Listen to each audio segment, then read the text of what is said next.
Good morning guys. आई था साकर वाला। होप सो आपने अपने मेरी लास्ट वीडियो देखी रहेगी जिसमें हमने फर्स्ट पार्ट क्लियर कवर किया था जीएसटी का इंट्रोडक्शन पार्ट, जिसके अंदर जीएसटी क्या होता है, जीएसटी का definition, what is tax, tax क्या है, इनडायरेक्ट टैक्स, वो भी आपने एक बार वो गो थ्रू किया रहेगा और आपको कॉन्सेप्ट्स क्लियर हुए रहेंगे। आज के वीडियो में एज प्रॉमिस मैंने आपको बताया था कि सेकेंड वीडियो जो आउट होगा उसमें डेफिनेशन पार्ट्स, उसमें डेफिनेशन सारे डेफिनेशंस कवर हो गए जीएसटी के। And import and most importantly thing and important topic, import and export under the GST would be covering, वो भी ये वीडियो में कवर होगा। So guys, and please subscribe to our channel Gradcool, GRADKUL, or the online digital learning app for graduates and postgraduates, and do please press the bell icon so you never miss any video। चलो फिर शुरू करते हैं import से। हम next point कहते हैं imports of goods और सर्विसेज और बोथ। इम्पोर्ट, इम्पोर्ट से आपने समझा होगा, आपने बहुत बार सुना होगा, आपका दोस्त कहता रहेगा मैंने ये इंपोर्टेड घड़ी ली है, मैंने ये इंपोर्टेड मोबाइल लिया है, मैंने ये इंपोर्ट किया। आपने अपने मोबाइल में भी देखा होगा, आपके मोबाइल के पीछे लिखा होगा कि made in China, made in Japan, made in UAE, made in Korean. तो आप समझ लो, एक बंदा इंडिया में है, इंपोर्ट किसे कहते हैं? मैं इंडिया में हूं और मैं कोई चीज दूसरी कंट्री से मंगा रहा हूं, उसे कहते हैं इंपोर्ट। मैं इंडिया में बैठा हूं और कोई दूसरी कंट्री से इंपोर्ट कर रहा हूं, गुड्स ले रहा हूं या तो कोई सर्विसेज इंपोर्ट कर रहा हूं, तो उसको कहते हैं imports of goods and service tax, goods and services, sorry. पढ़ते हैं, देखो डायग्राम।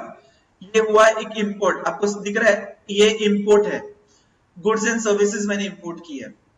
तो उसका डेफिनेशन क्या है? Section 2 sub section 10 of IGST act. Import किस में कवर है? इंपोर्ट है आईजीएसटी एक्ट में कवर है, स्टेट की एक्ट में नहीं कवर है। सर इंपोर्ट आईजीएसटी एक्ट में क्यों कवर है? बिकॉज यहाँ एक कंट्री से दूसरी कंट्री की बात हो रही है, एक स्टेट से दूसरी कंट्री, कहीं से आप इंपोर्ट कर रहे हो कुछ, तो आईजीएसटी एक्ट लगेगा, स्टेट एक्ट नहीं लगेगी। क्या लगेगी? सेंट्रल एक्ट, मतलब आईजीएसटी एक्ट लगेगी, IGST act 2017। Bringing goods, goods के बारे में बात करते हैं। गुड्स गुड्स गुड्स, आपके आजू बाजू में सब नजर घुमा लो, सारी चीज गुड्स ही है, सारी चीज गुड्स। सुबह उठते हैं शाम को, सुबह उठते से रात को सोने तक सारी चीज गुड्स है। आप सुबह उठते हो तो ब्रश करते हो, वो गुड्स है। आप जो ब्रश करते हो, जो आपके पास प्रोडक्ट है, टूथब्रश, वो गुड्स है। बट आप जो ब्रश कर रहे हो आपकी सर्विसेज है, आप जो ब्रश कर रहे हो आपकी सर्विस दे रहे हो। पढ़ाने में, टीचिंग लाइन में बुक्स गुड्स है, तो टीचिंग सर्विसेज एक सर्विसेज है। तो वैसे ही मैंने अगर कोई गुड्स, मैंने कोई वॉच, मैंने कोई मोबाइल, मैंने कोई टैबलेट मैंने इंपोर्ट की है, तो bringing of goods into India from place outside India, bringing of goods into India from a place outside India, तो क्या है? उसे इंपोर्ट ऑफ गुड्स कहते हैं। इंपोर्ट्स ऑफ गुड क्या कहते हैं? इंपोर्ट ऑफ गुड्स कहते हैं, समझे? और इंपोर्ट पे कौन सा टैक्स लगता है? इंपोर्ट पे कौन सा टैक्स लगता है? इंपोर्ट पे कस्टम ड्यूटी टैक्स लगता है। कौन सा टैक्स लगता है? Basic custom duty. देखो मैंने लिखा है यहाँ, levy of tax, basic custom duty, IGST and cess लगेगा under the custom act. Custom तो पहले भी लगता था, अभी भी लगता है, कस्टम पहले भी लगता था, अभी भी लगता है। ये कवर आगे करेंगे कि जीएसटी में कौन से, नहीं, जीएसटी आने के बाद जीएसटी ने कौन से टैक्स को अपने आप में अपना लिया है और कौन से टैक्स अभी भी लग रहे हैं जो पहले भी लगते थे। तो उसमें कस्टम टैक्स तो लगेगा ही। कस्टम ड्यूटी क्या है? कस्टम ड्यूटी वो है, गवर्नमेंट कभी कस्टम ड्यूटी लिवी करती है, पहला क्लियर। अब समझ लो कि कस्टम ड्यूटी कभी लिवी होती है। मैं एक गुड्स इंपोर्ट कर रहा हूं, मैंने गुड्स इंपोर्ट किया, तो नुकसान किसका? इंडियन गवर्नमेंट का। इंडियन गवर्नमेंट में नुकसान किसका? यहाँ के बिजनेसमैन का। क्यों नुकसान? बिकॉज तू इंडिया में रह रहा है, तू इंडिया में रहते हुए भी गुड्स बाहर से मंगा रहा है, तो ये नुकसान है ना अपनी कंट्री का। तू अपनी कंट्री में से अगर अपनी कंट्री में से परचेज नहीं करेगा और तू बाहर से परचेज करेगा, तो इंडियन गवर्नमेंट का नुकसान है। तू बाहर के गवर्नमेंट को रेवेन्यू दे रहा है, तू अपनी इंडियन करेंसी बाहर फॉरेन में सब पे कर रहा है, तो इंडियन के लिए लॉस है। तो गवर्नमेंट क्या कहती है? तूने इंडिया में अपने बिजनेसमैन का लॉस किया, तू अपना देश से परचेज नहीं करके तूने बाहर से किसी को इंपोर्ट किया, तो गवर्नमेंट बोलती है कि तू इंडिया में रहता, तू इंडिया में इंपोर्ट कर, तू इंडिया में परचेज करता प्रोडक्ट, तो उस पर तू जीएसटी भरता। तो तू इंडिया में जब जीएसटी भरता तो तुझे बाहर भी से तू जब इंपोर्ट कर रहा है तो तू वहां कस्टम ड्यूटी भरेगा। गवर्नमेंट क्या करती है, कस्टम ड्यूटी लगाती है। अगर तू वहां से, बिकॉज देखो सीधी बात है, अगर मेरा कोई मैन्युफैक्चरर, इंडिया का मैन्युफैक्चरर एक प्लास्टिक का बोतल बनाता है, एक प्लास्टिक की बोतल अगर वो इंडिया के मैन्युफैक्चरर बनाता है 10 रुपीज में, और वही चीज अगर एक इंडिविजुअल को बाहर से इंपोर्ट करने में उसको उसकी कॉस्ट 4 रुपीज लगती है, तो ये तो नाइंसाफी है। मतलब वो बाहर से अगर इंपोर्ट करेंगे तो सभी लोग बाहर से इंपोर्ट करेंगे, तो यहाँ इंडियन गवर्नमेंट के अंदर जो बिजनेस कर रहे हैं उसका बिजनेस कैसे चलेगा? बिजनेस नहीं चलेगा तो गवर्नमेंट को रेवेन्यू कैसे अर्न होगी? तो गवर्नमेंट ने क्या किया, गवर्नमेंट ने कहा कि फेयर फेयर ये रखते हैं, क्या कहते हैं उसे, फेयर कंपटीशन रखते हैं। तो गवर्नमेंट ने कहा कि फेयर कंपटीशन रखते हैं तो एक काम करते हैं कि अगर तुम इंपोर्ट कर रहे हो, तो तुमको कस्टम ड्यूटी पेयर करना पड़ेगा, बिकॉज इंपोर्ट किया ना, तो इंपोर्ट किया तो यहाँ गवर्नमेंट को लॉस क्या हुआ था, एक्साइज ड्यूटी का। बिकॉज अगर कोई एक मैन्युफैक्चरर प्लास्टिक का बॉटल इंडिया में मैन्युफैक्चर करता तो मैन्युफैक्चर पे उसको एक्साइज ड्यूटी भरना पड़ता। मैन्युफैक्चर पे क्या लगता है, एक्साइज ड्यूटी। लेकिन अभी तूने इंपोर्ट किया है तो तुझे कस्टम ड्यूटी भरनी पड़ेगी, बिकॉज यहाँ गवर्नमेंट को एक्साइज ड्यूटी का लॉस हुआ तो गवर्नमेंट वहां से रिकवर करेगा कस्टम के फॉर्म में। गवर्नमेंट क्या करेगी, कंपटीशन फेयर रखने के लिए between Indian vendor and the foreign vendor, government कहेगी कि तुमने यहाँ जो एक्साइज ड्यूटी तुमने स्किप की है तो तुमको वहां कस्टम ड्यूटी लगेगी। तो बंदा इंडिविजुअल बोलेगा कि ठीक है सर, मैं भर दूंगा आपको, मैं जो भी है मैं कस्टम ड्यूटी भी भर दूंगा, बट फिर भी मेरा प्रोडक्ट 4 से है ना 6 रुपीज ही हो रहा है, और यहाँ इंडियन गवर्नमेंट में ना मेरा प्रोडक्ट का कॉस्ट अभी भी 10 रुपीज है। तो गवर्नमेंट बोलेगी अभी भी कंपटीशन फेयर नहीं है। तो गवर्नमेंट क्या करेगी, गवर्नमेंट बोलेगी देख देख भाई, तू जब भी इंडिया में से अगर परचेज करता, तो तुझे एक्साइज ड्यूटी भी जाता, मैन्युफैक्चर को, इंडियन गवर्नमेंट को एक्साइज ड्यूटी के फॉर्म में भी टैक्स रेवेन्यू मिलता। बट अगर तू इंपोर्ट कर रहा है तो गवर्नमेंट ने कस्टम ड्यूटी ले लिया बट कंपटीशन फेयर नहीं है। तो गवर्नमेंट कहती है एक काम कर, तू है ना जो यहाँ जीएसटी भरने वाला था, परचेज के टाइम पे, वही एक जीएसटी तू इंपोर्ट के टाइम पे भी भर दे। मतलब जब भी इंपोर्ट हो रहा है तो कस्टम ड्यूटी पे भी गवर्नमेंट एक ऑल्टरनेट जीएसटी लगाएगी ताकि कंपटीशन फेयर रहे, ताकि गवर्नमेंट को लॉस ना हो। बिकॉज अगर सभी लोग इंपोर्ट करने लगे तो गवर्नमेंट को तो लॉस होता रहेगा। तो गवर्नमेंट ने कंपटीशन फेयर रखने के लिए between Indian vendor and the foreign vendor, government ने वहां कस्टम ड्यूटी भी लगाई एंड दी आईजीएसटी ड्यूटी भी लगाई, जो रेप्लिका है आईजीएसटी का वो टैक्स भी वहां लगाई। और फिर गवर्नमेंट उस पे सेस भी लगाएगा, सेस भी कुछ सेस लगता है कस्टम ड्यूटी एंड आईजीएसटी पे, टैक्स पे लगता है एजुकेशन सेस, कुछ 3 या 4% है, तो वो टैक्स पे लगता है, प्रोडक्ट की वैल्यू पे नहीं लगता है, टैक्स पे टैक्स लगता है, तो वो सेस कहते हैं उसे। ठीक है, ये सब हम कस्टम के अंदर पढ़ते हैं, ज्यादा में आपको डिटेल में नहीं पता होगा, सिर्फ इतना ही है कि कस्टम ड्यूटी लगती है, आईजीएसटी एंड एजुकेशन सेस लगती है, समझ गए। तो गवर्नमेंट कंपटीशन फेयर रखने के लिए ये टैक्स लगाती है। सर्विसेज में क्या है, supplier located outside India but resident is located in India. मतलब समझो मैंने यूएस के कोई बंदे से इंटीरियर डिजाइनिंग की सर्विस इंपोर्ट की, तो क्या होगा, इंटीरियर डिजाइनिंग की सर्विस इंपोर्ट की, तो सर्विस इंपोर्ट करना मतलब वो बैठा है बंदा यूएस में और मैं बैठा हूँ इंडिया में, तो उसने मुझे कोई सर्विस दी, रेसिपिएंट कौन है, मैं कहा हूँ इंडिया में, तो वो उसको क्या कहता है, इंपोर्ट। सो सेक्शन 2 सबसेक्शन 11 क्या कहता है, supplier is located outside India, मतलब यूएस में बैठ के बंदा सर्विस दे रहा है, और रेसिपिएंट कौन है, मैं, located in India, so place of supply would be in India, तो जीएसटी आईजीएसटी लगेगा। लीवी ऑफ टैक्स कौन भरेगा, तुम तो कहोगे कि सर आपने तो हमें बताया था कि मैं टैक्स भरूंगा सामने वाले को जहां से मैं परचेज कर रहा हूँ, राइट। आपको याद है मैंने आपको कहा था कि होलसेलर टैक्स भरेगा मैन्युफैक्चरर को, लाइबिलिटी रिस्पॉन्सिबिलिटी किसकी है, भरने की, होलसेलर की, बट डिपॉजिट कौन करेगा, डिपॉजिट एंड रिस्पॉन्सिबिलिटी अलग वर्ड है, आप समझ रहे हो। मैं टैक्स दूंगा मैन्युफैक्चरर को, होलसेलर मैन्युफैक्चरर को टैक्स देगा, तो जाके वो टैक्स डिपॉजिट कौन करेगा, मैन्युफैक्चरर। बट सर्विसेज में आप बोलोगे कि सर मैंने यूएस के बंदे को टैक्स भरने को दिया, बट यूएस का बंदा टैक्स कैसे भरेगा, उसके पास तो जीएसटी नंबर भी नहीं होगा। मैं बोलेगा पॉइंट तो है बॉस। तो गवर्नमेंट ने क्या किया, गवर्नमेंट ने क्या बोला, अगर आप इंपोर्ट करते हो तो टैक्स भरने की जिम्मेदारी किसकी है, ना कि यूएस के बंदे की है। टैक्स भरने की रिस्पॉन्सिबिलिटी आपकी भी है, आपकी है, और डिपॉजिट करने की भी रिस्पॉन्सिबिलिटी आपकी है। तो इसे क्या कहते हैं, reverse charge. Reverse charge means reverse, supplier नहीं भरेगा, रेसिपेंट भरेगा। कौन नहीं भरेगा, सप्लायर नहीं भरेगा, रेसिपेंट भरेगा।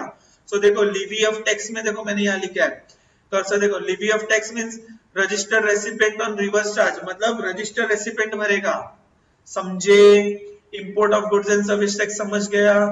सेक्शन 10 क्या कहते हैं, सेक्शन 2 सबसेक्शन 10 गुड्स को कवर करता है, सेक्शन 2 सबसेक्शन 11 आईजीएसटी एक्ट को कवर करता है, तो आप समझ गए। चलो नेक्स्ट पॉइंट, एक्सपोर्ट।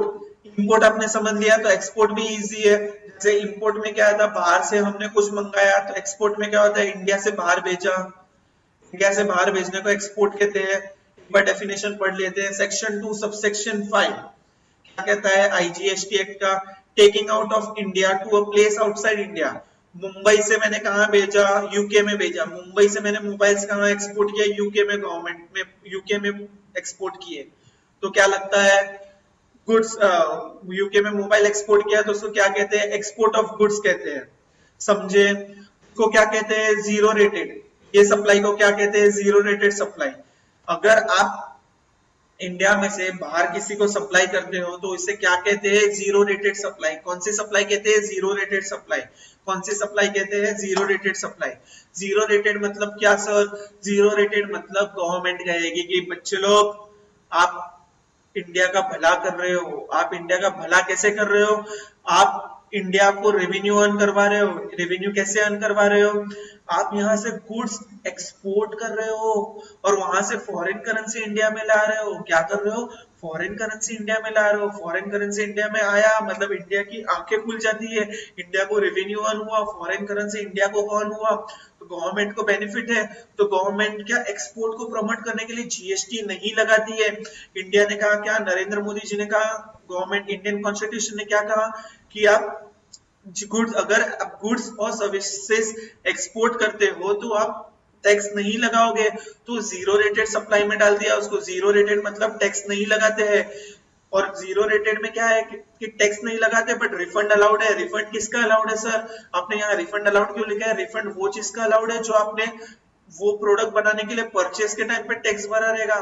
मतलब अगर समझो मैंने ये बोतल, प्लास्टिक की बोतल मैंने मैन्युफैक्चर की है, मैंने मैन्युफैक्चर की अपनी वेंडर के लिए जो यूके में बैठा है, मैंने यूके में बंदे के लिए मैन्युफैक्चर की, तो मैंने ये प्रोडक्ट जब भी मैं सप्लाई करूंगा, ये जीरो रेटेड सप्लाई जब भी मैं प्रोडक्ट को यूके में भेजूंगा, तो मैंने ये प्रोडक्ट बनाने में कुछ कॉस्ट इनकर किया, और कॉस्ट इनकर किया तो उस पर मैंने कुछ टैक्स भरा है। तो गवर्नमेंट कहती है देख बच्चे, तू अगर गवर्नमेंट के रेवेन्यू लाके दे रहा है, तो फॉरेन करेंसी इंडियन गवर्नमेंट को लाके दे रहा है, तो तूने जो ये प्रोडक्ट बनाने में, परचेज करते टाइम या बनाने में जो तूने कॉस्ट इनकर किया है, कॉस्ट इनकर किया है, तो उसपे जो टैक्स भरा है, वो टैक्स की तुझे मैं रिफंड दिलवा दूंगा। रिफंड दिलवा दूंगा मतलब तुझे वो कैश फिर से रिइंबर्स करवा दूंगा। तो बंदा खुश। तो आप समझ रहे हो गवर्नमेंट क्या प्रमोट कर रही है, गवर्नमेंट इंपोर्ट को नहीं प्रमोट कर रही है, गवर्नमेंट एक्सपोर्ट को प्रमोट कर रही है। एक्सपोर्ट को क्यों प्रमोट कर रही है, बिकॉज रेवेन्यू आ रही है, इनकम आ रही है गवर्नमेंट में, फॉरेन करेंसी आ रही है, इसके लिए एक्सपोर्ट को प्रमोट कर रही है, इंपोर्ट को नहीं कर रही है। इंपोर्ट से अपनी इंडियन करेंसी बाहर जा रही है, तो इंडिया के लिए वो नेगेटिव पॉइंट है। आप समझ रहे हो। सर्विसेज का भी डेफिनेशन सेम है कि supplier of, provider of service India में है, recipient of services outside India है, तो एक्सपोर्ट ऑफ सर्विसेज है, इसे भी जीरो रेटेड कहते हैं। नेक्स्ट टॉपिक है taxes subsumed and not subsumed under GST. क्या है ये, taxes to be subsumed in GST, मतलब ये जीएसटी की जब भी पैदाइशी हुई, जीएसटी जब भी पैदा हुआ, जीएसटी को देखो मैं आपको बताता हूँ, जीएसटी है ना 2010 में से आने वाला था। मनमोहन सिंह जी की सरकार जब भी थी ना, कांग्रेस गवर्नमेंट सरकार, तभी पी चिदम्बरम जी ने ऑलरेडी इसको जीएसटी को प्रपोज किया था। जीएसटी के बारे में कहा गया था कि 2010 में 1 अप्रैल 2010 से जीएसटी आएगा, बट ड्यू टू दी सम कुछ एनी सम इश्यूज ये डिले होते गया इम्प्लीमेंटेशन स्टेज में डिले होने की वजह से बीजेपी जब भी गवर्नमेंट आई 2007, बीजेपी गवर्नमेंट ने 2017 में जीएसटी को इंट्रोड्यूस किया। जीएसटी इंट्रोड्यूस हुआ तो काफी सारी टैक्सेस की दुकानें बंद हो गई। जीएसटी एक बड़ी मछली है। क्या है जीएसटी? मछली, बड़ी मछली है। जीएसटी ने आके छोटी छोटी मछली को खा गया। क्या किया जीएसटी? बड़ी मछली ने छोटी मछली को खा गया। कौन सी मछलियों को खा गया देखते हैं। एक्साइज ड्यूटी, सेंट्रल गवर्नमेंट मतलब नमो गवर्नमेंट मतलब मोदी गवर्नमेंट। सेंट्रल गवर्नमेंट पहले कौन सी टैक्स कलेक्ट करती थी? एक्साइज ड्यूटी याद आया? मैंने आपको कहा था कि अगर कोई मैन्युफैक्चरर ये प्लास्टिक की बोतल अगर मैं इंडिया में मैन्युफैक्चर कर रहा हूं तो मुझे ये मैन्युफैक्चरिंग के टाइम पे इस जो मैन्युफैक्चर मैंने ये प्लास्टिक की बोतल मैन्युफैक्चर की तो मुझे गवर्नमेंट को इस पे एक्साइज ड्यूटी भरना पड़ेगा। एक्साइज ड्यूटी कभी लगती है? एक्साइज ड्यूटी मैन्युफैक्चर पे लगती है। कभी लगती है? मैन्युफैक्चर पे लगती है। समझे? फिर सर्विस टैक्स आपने पहले देखा होगा। सर्विस टैक्स लगता था जब भी वैट सिस्टम था, तभी सर्विस टैक्स लगता था। पहले आप मैकडॉनल्ड्स में या डोमिनोज में गए रहेंगे तो आपने देखा था कि सर्विस टैक्स नाम की एक टैक्स रहती थी, सर्विस टैक्स लगती थी। बट जीएसटी बड़ी मछली आई तो उसने एक्साइज को भी खा गया, सर्विस टैक्स को भी खा गया। काउंटरवेलिंग ड्यूटी मतलब मैंने आपको बताया कस्टम में, आपको अभी बताया था कि आप इंपोर्ट करते हो तो आपको एक टैक्स लगती है कस्टम ड्यूटी। कस्टम ड्यूटी किसका रेप्लिका है? कस्टम ड्यूटी एक्साइज का रेप्लिका है। रेप्लिका मींस इंडिया में अगर तू बंदा अगर इंडिया में मैन्युफैक्चर करता तो तुझे एक्साइज देना पड़ता, बट तूने इंपोर्ट किया, तूने एक्साइज ड्यूटी को स्किप किया तो तू क्या करेगा दोस्त? तू एक्साइज ड्यूटी जो भरता था वही सेम चीज कस्टम के फॉर्म में तू वहां भरेगा इंपोर्ट के टाइम पे। और जहां तू इंडिया में अगर मैन्युफैक्चर करता तो तू यहाँ जीएसटी भरता तो वही सेम तू काउंटर वेलिंग ड्यूटी को खा गया। जीएसटी क्या कहा कि वैट, पहले वैट लगता था इंडिया, अगर तुम इंपोर्ट करते हो तो तुमको वैट भी भरना पड़ता। वैट नहीं कहते तो उसको काउंटर वेलिंग ड्यूटी बोलते थे। Countervailing duty is nothing but replica of VAT. VAT का रेप्लिका इसके लिए है क्योंकि अगर तुम मैन्युफैक्चर इंडिया में करते तो तुमको वैट देना पड़ता, बट तुम मैन्युफैक्चर इंडिया में नहीं कर रहे हो, तुम इंपोर्ट कर रहे हो तो उसको तुमको भी उसका ऑल्टरनेट सीवीडी देना पड़ेगा। सीवीडी का फुल फॉर्म है काउंटर वेलिंग ड्यूटी। क्या फुल फॉर्म है? काउंटर वेलिंग ड्यूटी। फिर सॉरी ये जीएसटी कट कर दीजिएगा, जीएसटी बाय मिस्टेकली लिखा। एससीडी, एससीडी भी उसका ही फॉर्म है जो सेस लगता था, सेसेस एंड सरचार्जेस एंड एससीडी भी काउंटर वेलिंग ड्यूटी का ही फॉर्म है जो पहले लगता था तो बड़ी मछली ने आके छोटी मछली को खा गई। ठीक है, ये सब पावर किसका था? टैक्सेस कलेक्ट करने का सेंट्रल गवर्नमेंट का। और स्टेट गवर्नमेंट के पास कौन से पावर्स थे? कौन से टैक्स स्टेट गवर्नमेंट लगाती थी? वेट गवर्नमेंट, स्टेट गवर्नमेंट का टैक्स था। वेट का चार्ज किसको था? स्टेट गवर्नमेंट को। पहले स्टेट गवर्नमेंट वेट कलेक्ट करती थी तो बड़ी मछली ना के छोटी मछली को वेट को खा गई। फिर एंटरटेनमेंट टैक्स, थिएटर में आपने देखा होगा, आप जब भी थिएटर में कोई मूवी देखने जाते हो तो आपको एंटरटेनमेंट टैक्स लगता है। आप आईपीएल देखने जाते थे पहले ग्राउंड्स में, स्टेडियम में, तो आपको एंटरटेनमेंट टैक्स लगाता था। एंटरटेनमेंट नाम से ही आपको समझ में आ रहा है, एंटरटेनमेंट पर्पस। तो आप जब एंटरटेनमेंट पर्पस के लिए आप किधर जाते थे तो आपको गवर्नमेंट एंटरटेनमेंट टैक्स पहले लगाती थी। अब गवर्नमेंट एंटरटेनमेंट टैक्स को भी हटा दिया और जीएसटी लगा दिया। लग्जरी टैक्स मींस महंगे महंगे प्रोडक्ट्स, एंटिक्स, महंगे महंगे एंटिक्स, अजूबे चीज जैसी एंटिक चीजों पे पहले लग्जरी टैक्स लगता था, गवर्नमेंट ने वो भी अबॉलिश करके जीएसटी लेके आई। Taxes on lottery, betting and gambling पे भी टैक्स लगता था, अलग ही उसका टैक्स था तो गवर्नमेंट ने वो भी हटा के जीएसटी लाया। Entry tax not include of octroi and सेसेस and surcharge. पहले जब ये ऑक्ट्रॉय लगता था, पहले अब अगर आपको राजस्थान से import, I am sorry sorry sorry, Rajasthan से आप कोई गुड्स महाराष्ट्र में ला रहे हो, तो जब ये बॉर्डर क्रॉस करता था तो आपको ऑक्ट्रॉय टैक्स भरना पड़ता था, बिकॉज एक स्टेट में से दूसरे स्टेट में गुड्स आ रहे हैं, तो वो ऑक्ट्रॉय आपको चेक पोस्ट पे आपको ऑक्ट्रॉय भरना पड़ता था। बट जीएसटी आने के बाद ऑक्ट्रॉय को भी उन्होंने हटा दिया। तो अभी ये सारे टैक्सेस को हटा के एक ही टैक्स आया, कौन सा? Goods and service tax. कौन सा टैक्स आया? Goods and service tax. समझ में आया? लेकिन दोस्तों कुछ टैक्स ऐसे भी है जो गवर्नमेंट हटा नहीं पाई जीएसटी के आने के बाद। नहीं, टैक्सेस नहीं, आई एम सॉरी, मतलब कुछ प्रोडक्ट, आई एम सॉरी, कुछ प्रोडक्ट ऐसे भी है जो गवर्नमेंट हटा नहीं पाई। वो प्रोडक्ट आज भी पुराने टैक्स रिजिम में ही फॉलो कर रहे हैं। पुराने टैक्स रिजिम मतलब पुराना टैक्स ही लग रहा है अभी उस पे। जैसे मैंने डेफिनेशन में कहा था, under article 366 supply of goods and services और both but excluding alcoholic liquor for human consumption. Definition याद आया, पिछली मेमोरी आपकी याद करो एल्कोहलिक। तो यहाँ देखो एक्सक्लूजन में एल्कोहल है, एल्कोहल को जीएसटी में से हटा दिया बिकॉज गवर्नमेंट को ज्यादा रेवेन्यू मिलता था।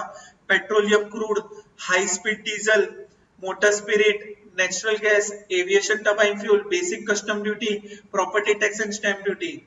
एल्कोहल मतलब दारू, पेट्रोलियम क्रूड, पेट्रोल का जो क्रूड ऑयल रहता है वो, high speed diesel, motor spirit means अपना गाड़ी चलती है petrol, natural gas, aviation turbine fuel, aeroplane चलाने के लिए जो फ्यूल लगती है वो फ्यूल, बेसिक कस्टम ड्यूटी। मैंने आपको कहा था कि कस्टम ड्यूटी अभी भी लगेगी जीएसटी आने के बाद।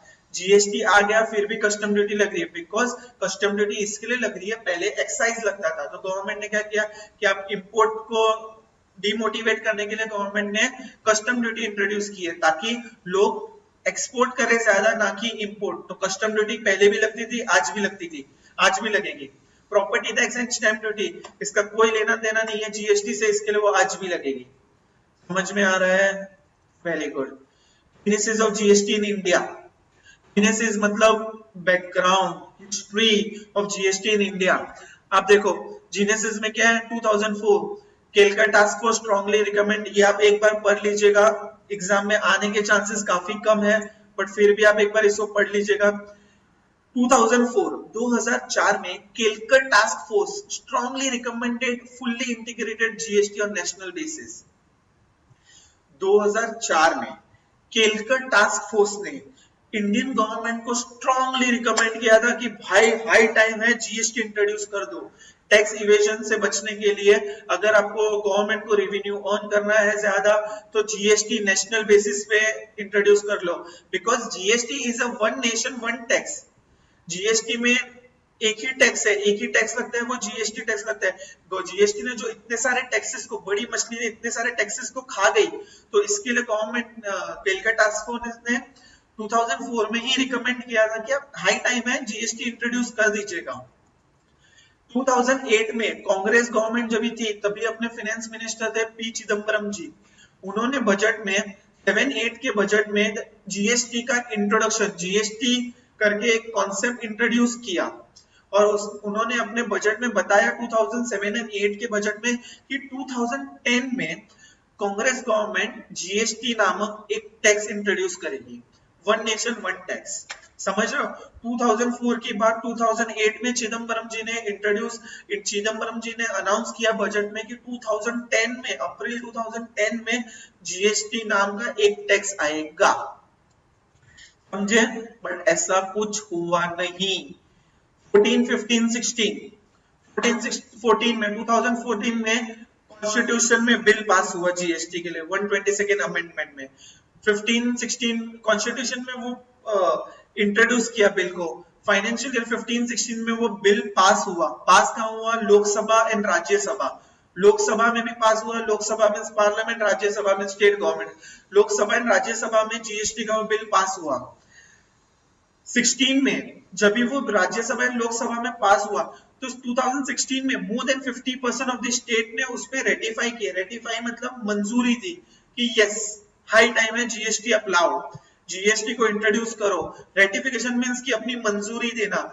More than 50% of the states ने अपनी मंजूरी दी थी। ये डिले इसीलिए हुआ क्योंकि काफी सारे स्टेट्स ने अपनी हाँ उसमें नहीं की थी। तो जीएसटी तभी आया जब काफी सारे स्टेट्स ने अपनी मंजूरी दिखाई।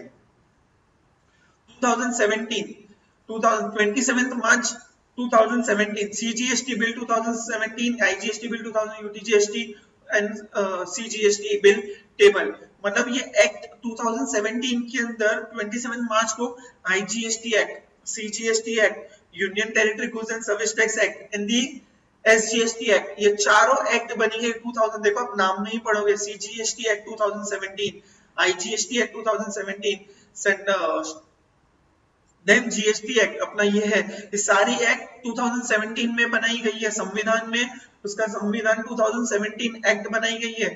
सारे रूल्स, लॉज, गाइडलाइंस कहाँ लिखे गए हैं? सारे रूल्स, गाइडलाइंस रिस्पेक्टिव एक्ट के अंदर लिखे गए हैं। सीजीएसटी एक्ट 2017 में लिखे गए, आईजीएसटी एक्ट 2017 में लिखे गए हैं। 29 मार्च 2017 को ये 4 बिल्स पास इन लोकसभा। 6 अप्रैल को राज्यसभा में 4 बिल पास हुए। 12 अप्रैल को 4 bill receive ascent of president. 4 bill receive, president कौन है? नरेंद्र मोदी जी। नरेंद्र मोदी जी ने अपने एसेंट दिए।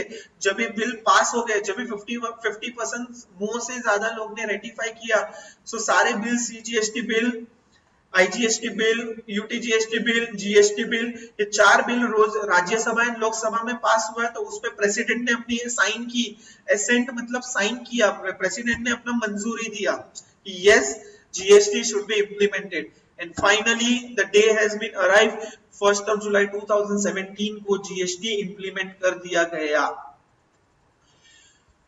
Notification, circulars, orders by CBIC, central board. CBIC वो है माई बाप ऑफ इनडायरेक्ट टैक्सेस, ठीक है। हाँ, तो नोटिफिकेशन, सर्कुलर्स एंड ऑर्डर्स क्या है? नोटिफिकेशन, सीबीआईसी मतलब central board of indirect taxes and custom. CBIC मतलब क्या है? माई बाप of indirect tax and custom. उसको क्या बोलते हैं? Central board of indirect taxes and customs. तो नोटिफिकेशन, सर्कुलर्स एंड ऑर्डर्स, ये क्या होता है? नोटिफिकेशन 2 तरीके की होती है।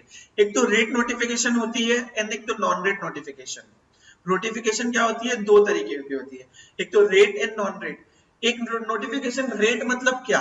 जब भी आप गवर्नमेंट कोई रेट चेंज करती है, जैसे कि ये प्लास्टिक की बोतल पहले 5% में चार्ज होती थी, अभी उसको 5% से हटा के 12% में कर दिया।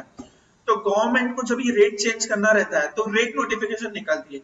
और नॉन रेट मतलब अगर गवर्नमेंट रेट के अलावा कुछ भी हो तो नॉन रेट नोटिफिकेशन बोलते हैं। मतलब रेट को चेंज के अलावा और कुछ भी नोटिफिकेशन और कुछ भी चेंजेस लाने रहते हैं लॉ में, तो उसको नॉन रेट नोटिफिकेशंस कहती है। नोटिफिकेशंस क्या होती है? नोटिफिकेशंस डिपार्टमेंट के लिए होती है, हमारे लिए नहीं होती है। नोटिफिकेशंस डिपार्टमेंट के लिए होती है, बट सर्कुलर्स हमारे लिए रहते हैं। सर्कुलर्स हमको मानने होते हैं। Orders is also for the department. Okay, देखो एक बार पढ़ लीजिएगा। Notification under GST have been issued notifying section, rules, amendment to rules और rate.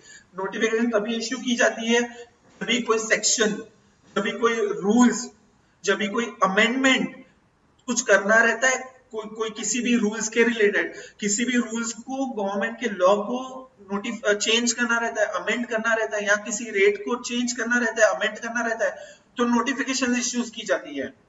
Apart from notifications, circulars and orders have also been issued by CBIC on various subjects like proper officer, ease of export, extension of last date of filing for various form. Orders and circulars क्या होता है? Orders and circulars तभी होती है जब भी government को कोई due dates, return filing due dates, government को कोई ऑफिसर्स को गाइडलाइंस देनी रहती है, किसी ऑफिसर्स, ग्रुप ऑफ ऑफिसर्स, कभी रिटर्न फाइलिंग की डेट सब चेंज करनी रहती है, तो गवर्नमेंट सर्कुलर इश्यूज करती है।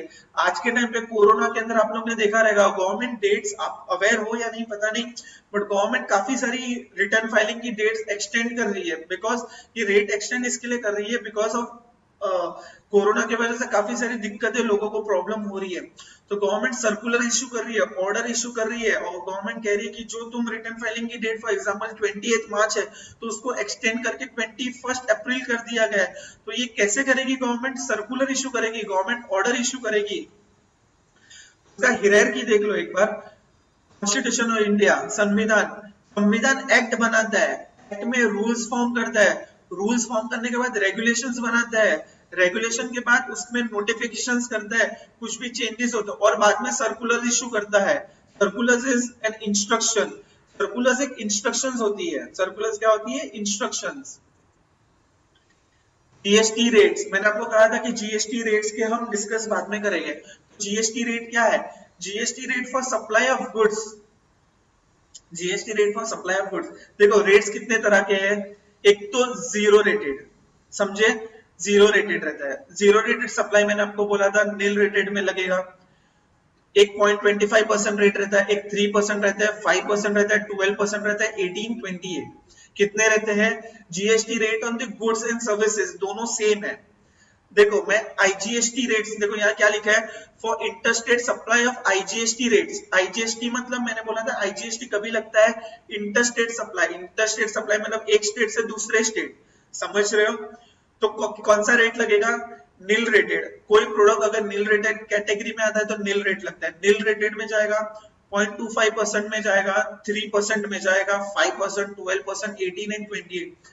मतलब ये बॉटल मैंने इंटरस्टेट ट्रांसफर की, मैंने यहाँ से आपको राजस्थान में सप्लाई की, तो मुझे कौन से भी एक रेट लगेगा, या तो 0, या तो 0.25, या तो 3%, या तो 5%, या तो 12, या तो 18, या तो 28। अभी आप बोलोगे सर एक ही टैक्स, ये इंटरस्टेट में मैंने कहा था एक ही टैक्स लगेगा, आईजीएसटी। आईजीएसटी एक्ट, प्रोडक्ट की वैल्यू 100,000 रुपीज, 1000 रुपीज पे आईजीएसटी का 28% और 18% और 12% जो भी रेट है उतना चार्ज करेगा और फाइनल अमाउंट सप्लाई करेगा। बट अगर यही इंट्रा मतलब आपस में एक ही स्टेट में आप सप्लाई कर रहे हो तो ये जो 28% है उसका हाफ हो जाएगा, 50%। 50% टैक्स रेट लगेगा 28%, बट 50% सीजीएसटी गवर्नमेंट को जाएगा और 50% स्टेट गवर्नमेंट को जाएगा। तो आप टैक्स भी कौन सा लिखोगे? CGST at the rate 14% and SGST at the rate 14% tax. समझ गए? समझू के नहीं? वेरी गुड, एक बार पढ़ लीजिएगा। देखो GST rate for supply of goods, for interstate supply of IGST rates are nil, 0.25, 3%, 5%, 12%, 18%, 28%. For intrastate supply, CGST will be 50% of IGST plus CGST और UTGST will be 50% of IGST. समझ गए? मतलब inter रहेगा तो फुल 100% IGST और intra रहेगा तो 50% CGST, 50% SGST। तो 28% का भी हाफ होगा, 18% का भी हाफ होगा, 12% का भी हाफ, 5 का भी हाफ, 3 का भी हाफ। समझियो? समझो कि नहीं? सर्विसेज में भी सेम है। ओके, बट सर्विसेज में ना कुछ सर्विसेज एक्सेप्ट किए, ये हम आगे कवर करेंगे, इसके लिए ये टॉपिक आगे जाएगा। सर्विसेज में काफी सारी सर्विसेज गवर्नमेंट ने टैक्सेबल नहीं किया है, काफी सारी सर्विसेज है जो गवर्नमेंट ने एक्सेप्ट कर रखी है कि जहां टैक्स नहीं लगेगा। सिमिलरली गुड्स में भी वैसा है, काफी सारे गुड्स है जिसको गवर्नमेंट ने एग्जेम्प्ट किया गया है, टैक्स नहीं लगेगा। Classification of goods and services, classification of goods and services क्या है? हार्मोनाइज एचएसएन, मतलब क्लासिफिकेशन मतलब गुड्स की पहचान कैसे होगी? आपको कैसे पता चलेगा कि ये प्रोडक्ट, ये बॉटल पे 12% है, ये बॉटल पे 18% है, ये मोबाइल पे 5% है कि 18% है कि 12 है कि 18% है? तो कैसे करते हैं? तो गवर्नमेंट ने harmonise system of nomenclature HSN code issue की है। HSN code, HSN code, HSN code मतलब हार्मोनाइज सिस्टम ऑफ नोमेनक्लेचर। ये कोड वो है जहां गवर्नमेंट ने कोडिंग सिस्टम दी है। मतलब फॉर एग्जांपल ये कोड को अगर गवर्नमेंट ने 100 कोड दिया है तो ये कोड को गवर्नमेंट ने 200 कोड दिया है। एग्जांपल दे रहा हूं, ये कोड, इसको बॉटल को 100 कोड दिया है 100, तो ये मोबाइल को 200 कोड दिया है 200। तो अगर गवर्नमेंट ने क्या कहा है कि आपको अगर आइडेंटिफाई करना है कि आपका प्रोडक्ट का रेट कौन से कैटेगरी में फॉल हो रहा है, तो गवर्नमेंट ने काफी लंबी लिस्ट दी है प्रोडक्ट वाइज और उसके सामने उसके कोड डाले हैं। सो गवर्नमेंट ट्रैक कैसे करती है? जब भी आप कोई इनवॉइस इश्यू करते हो, आपने देखा होगा जब भी आप डीमार्ट में जाते हो तो उसमें एक एचएसएन कोड करके रहता है, 4 डिजिट का रहेगा, 2 डिजिट भी होता है, 4 डिजिट भी रहता है, डिपेंड्स 8 डिजिट भी रहता है, डिपेंड्स ऑन दी टर्नओवर है। तो अगर आप कभी भी सप्लाई कर रहे हो तो गवर्नमेंट आप बिल के अंदर, इनवॉइस के अंदर इसका कोड भी लिखोगे। कोड इसके लिए लिखते हो ताकि गवर्नमेंट आइडेंटिफाई कर पाए कि आपने सही रेट लगाया है कि नहीं। आपने बॉटल सप्लाई की और अपने रेट का, बॉटल का रेट है 18%, आपने कोड भी 18% डाला बट टैक्स रेट गलत डाला है। तो गवर्नमेंट ये आइडेंटिफाई करने के लिए जो क्लासिफिकेशन किया गवर्नमेंट ने, प्रोडक्ट्स को क्लासिफाई किए वो HSN कोड बेसिस किए, हार्मोनाइज सिस्टम ऑफ नोमेनक्लेचर। तो एक बार पढ़ लेते हैं, ये ज्यादा इंपॉर्टेंट नहीं है। HSN code is used for classifying goods under the GST. A new scheme of classification of services has been devised wherein the services of various description have been classified under various section, headings and groups. Each group consists of various service codes, tariff, chapter referred under the chapter first schedule of the custom. मतलब ऐसा नहीं है कि HSN code में एक bottle है सिर्फ directly रहेगा, बॉटल की भी काफी टाइप्स होती है, मोबाइल्स के भी काफी टाइप्स होते हैं। तो कैटेगरी वाइज गवर्नमेंट ने हेडिंग, सब हेडिंग, सब हेडिंग वैसे करके कोड जनरेट किए। सबके कोड, सब प्रोडक्ट के एक इंडिविजुअल कोड है, सबकी एक अलग पहचान है। जैसे आज हमारे को एक नाम दिया गया, हमारे माँ बाप ने नाम दिया गया, वैसे ही HSN मतलब एक नाम है। गवर्नमेंट ने हर प्रोडक्ट को एक नाम दिया, आपको वो नाम मेंशन करना है इनवॉइसेस में। ठीक है, आप एक बार ये फिर से पढ़ लीजिएगा।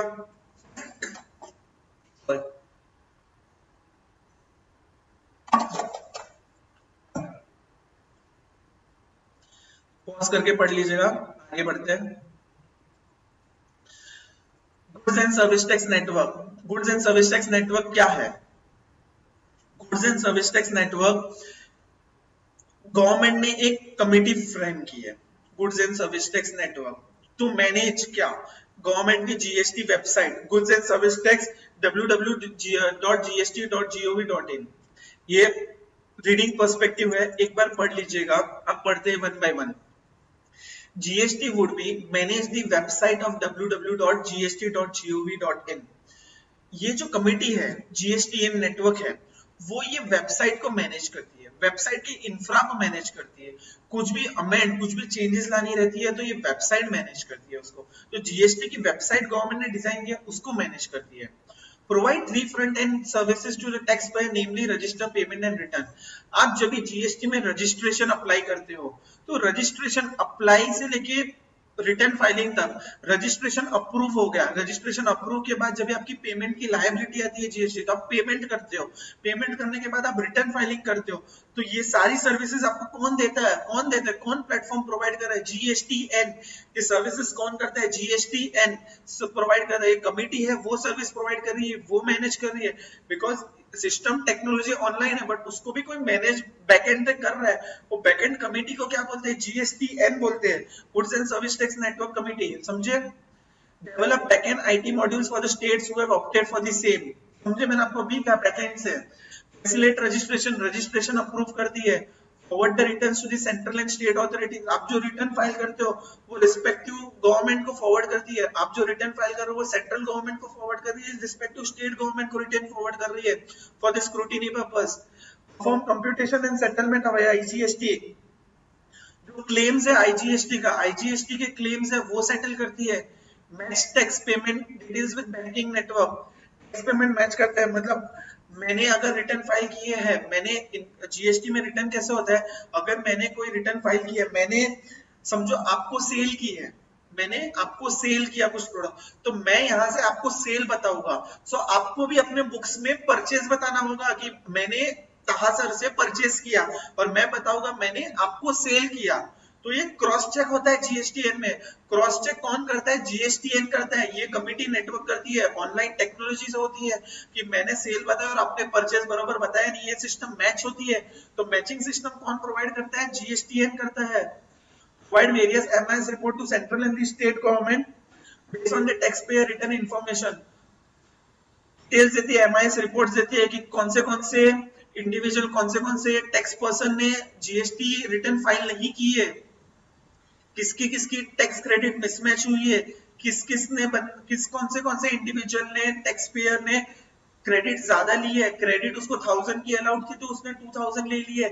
ये सारे रिपोर्ट्स कौन जनरेट करते हैं? मिसमैच रिपोर्ट से सारे रिपोर्ट्स कौन जनरेट करता है? रिपोर्ट जनरेट करता है GSTN। Wide analysis of tax payer profile, tax payer की प्रोफाइल कौन दिखाता है, GSTN, the matching engine for reversal and reclaim of input tax credit. ये matching concept, reversal of claim, मतलब क्रेडिट ज्यादा ले लिए तो उसको रिवर्सल करने के लिए ऑर्डर्स कौन देता है, गाइडलाइंस कौन देता है, ये जीएसटीएन अपने को प्रोवाइड करता है। बच्चे लोग अभी नेक्स्ट क्वेश्चन है डेफिनेशन। आपके सिलेबस में जो था तो उसके हिसाब से काफी कॉन्सेप्ट्स तो क्लियर हो गए। अभी फर्स्ट चैप्टर में इंट्रोडक्शन में सिर्फ बाकी है definitions. Let's study the definition कि डेफिनेशन क्या क्या है, एक एक डेफिनेशन डिटेल में समझते हैं। बिजनेस, बिजनेस अगर वर्ड यूज हुआ है, बिजनेस मतलब जीएसटी में लॉ ने बिजनेस वर्ड इंट्रोड्यूस किया है, तो बिजनेस क्या है, any trade, any commerce, any manufacturer, profession, vocation, adventure, wager, a place of bet, or any other similar activity, whether or not in for a pecuniary benefit. Pecuniary benefit मतलब क्या, intention to earn a profit is not on criterion determining the state, मतलब आपका profit earn करने का intention है या नहीं है, वो कहते हैं। तो business is any trade, trade means धंधा, सप्लाई, कॉमर्स बिजनेस धंधा जो हम करते हैं वो, मैन्युफैक्चरिंग एक्टिविटी, मैन्युफैक्चर, अगर आप कुछ मैन्युफैक्चर कर रहे हो, मोबाइल मैन्युफैक्चर कर रहे हो, बॉटल मैन्युफैक्चर हो, वो एक बिजनेस है। आप जो सप्लाई करते हो वो एक बिजनेस है। प्रोफेशन, मेरा टीचिंग एक बिजनेस है। वोकेशन, वोकेशन मीन्स पेशा, पेशा मीन्स यू कैन से एक चेयर मैन्युफैक्चरर, जो वी कैन से पेशा, वोकेशनल, हमाली, वी कैन से हमाली का, फिर सुथार, सुथार का बिजनेस, वो सब एक पेशा होता है, उसको वोकेशन कहते हैं। एडवेंचर, एडवेंचर जो एडवेंचर की ट्रिप्स पे लेके जाते हैं, जो गाइडलाइंस देते हैं, उसको एडवेंचर कहते हैं, वो भी एक बिजनेस है। लोगों को तरीके तरीके के एडवेंचर्स कराना, जैसे स्काई डाइविंग, स्कूबा डाइविंग, ये सब एक एंटरटेनमेंट पर्पस के लिए, बट ये किसी का बिजनेस है, कोई बिजनेस रन कर रहा है। आज आप स्कूबा डाइविंग कर रहे हो तो आपको जो किसी को सामने वाले को कुछ अमाउंट पे करते हो तो वो उसका बिजनेस है। तो वैसे ही any trade, commerce, manufacturer, profession, vocation, vocation means पेशा, adventure, wager, a place of bet, जहां बैटिंग होती है उसको वेजर कहते हैं, और any other similar activity, whether or not for a pecuniary benefit, whether or not for a pecuniary benefit मतलब intention to earn profit or not, उसको कहते हैं बिजनेस। समझे? आप अगर बिजनेस अर्न कर रहे हो, आप कोई बिजनेस धंधा चला रहे हो, या तो प्रॉफिट कमाने के लिए या तो नहीं कमाने के लिए, फिर भी उसको बिजनेस कहा जाएगा।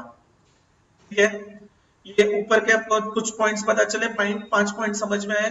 डेफिनेशन अगर आपको पूछे व्हाट इज बिजनेस, तो आप लिखिएगा any trade, commerce, manufacture, profession, vocation, adventure, wager. समझे? They are not for a pecuniary benefit. Point in connection with incidental ancillary to sub clause, मतलब उस ये जो ऊपर के 5 पॉइंट दिए उसके इन कनेक्शन या तो उसके इंसिडेंटल में, मतलब फॉर एग्जांपल देखो मैंने एग्जांपल लिखे, सेल ऑफ ओल्ड असेट और स्क्रैप और कैपिटल गुड्स बाय ट्रेडर, मतलब मेरा बिजनेस है, मैं आज एक प्रिंटिंग एंड स्टेशनरी की शॉप लेके बैठा हूं, मैं प्रिंटिंग एंड स्टेशनरी की शॉप में मेरा कुछ एक कैपिटल गुड्स था, मेरा कुछ एक असेट था। कैपिटल गुड्स मतलब आई कैन से मेरा असेट एसी था, मेरे शॉप में एसी लगा था, वो मेरा कैपिटल गुड हुआ। एसी, रेफ्रिजरेटर एक कैपिटल गुड हुआ, वो अब पुराना हो चुका था, तो मैंने किसी को सप्लाई किया, और मैंने किसी को सप्लाई किया, एक सेकेंड सॉरी, मैंने किसी को सप्लाई किया, तो वो आप कहोगे मुझे कि सर वो भी बिजनेस कहा जाएगा या नहीं? सो मैं कहूंगा कि सर वो बिजनेस नहीं है, बट वो उसका इंसिडेंटल और एंसिलरी, क्या कहते हैं, इंसिडेंटल और ancillary business, related to business था। बिकॉज उसने जब ये रेफ्रिजरेटर खरीदा, एसी भी खरीदा, तो उसपे कुछ टैक्स लग के आया होगा, और उसने उसकी टैक्स की बेनिफिट ली रहेगी। मतलब मैंने जब ये एसी खरीदा मेरी शॉप के लिए, तो एसी में 20,000 एसी के ऊपर 1,000 रुपीज टैक्स था, जीएसटी, तो मैंने जीएसटी का सेट ऑफ लिया होगा। तो गवर्नमेंट क्या कहती है, अगर आपने उसको सेट ऑफ लिया है, तो अगर आप इसको जब भी बेच रहे हो तो वो आपका सप्लाई माना जाएगा, बिकॉज आपने जब भी खरीदा तभी आपने उसका परचेज के टाइम पे जीएसटी का बेनिफिट लिया, तो आप अभी सेल करोगे तो उस पर भी टैक्स लगेगा। तो उसको भी बिजनेस माना जाता है। तो वही कह रहे हैं सेल ऑफ ओल्ड असेट और स्क्रैप और capital goods by trader, because ये भी अपने बिजनेस के रिलेटेड है, तो इसे भी बिजनेस कहते हैं। whether or not there is a volume, frequency or continuity of such transaction, मतलब कोई ऐसा चीज जो आप रेगुलर बेसिस पे नहीं करते हो। Trader of mobile providing consultancy for how to set up a mobile shop to any person for a consideration। मेरी मोबाइल की दुकान है, और मैंने किसी को कंसल्टेंसी सर्विस दी कि मोबाइल की शॉप कैसे ओपन करते हैं, तो कंसल्टेंसी सर्विस दी, फिर भी उसको मेरा बिजनेस ही कहा जाएगा क्योंकि मैंने उसको कंसिडरेशन चार्ज किया। Undertaken by central government, state government, local authority। LA means local authority for the public interest। Central government, state government और local authority। Local authority means ग्राम पंचायत, पंचायत, म्युनिसिपैलिटी अगर पब्लिक इंटरेस्ट के लिए कोई सर्विसेज दे रही है public को, जैसे कि बस सर्विस दे रही है, वो भी उनका बिजनेस है।